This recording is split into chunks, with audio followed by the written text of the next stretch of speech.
అందరికీ నమస్తే. ఈరోజు మనం దొండకాయ కర్రీ రెసిపీ సింపుల్‌గా, ట్రిక్కీగా ఎలా చేయాలో నేర్చుకుందాం. దీనికోసం ఆయిల్ వేడెక్కిన తర్వాత జీలకర్ర వేసుకోవాలి. దాని తర్వాత చిన్నగా కట్ చేసుకున్న దొండకాయ ముక్కల్ని వేసుకోవాలి.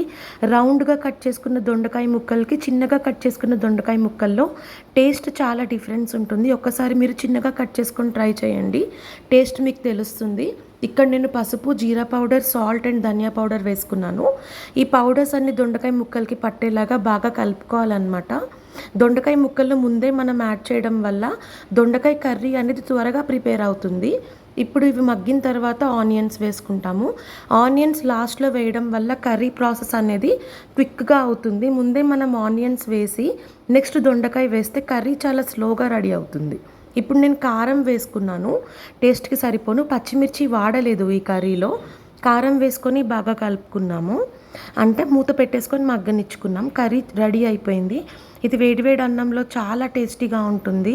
And thank you so much for watching. మీరు కూడా కంపల్సరీగా ట్రై చేసి టేస్ట్ చేసి చెప్పండి రెసిపీ ఎలా ఉందో. తక్కువ టైంలో మనకి దొండకాయ అనేది ప్రాపర్‌గా కుక్ అవుతుంది.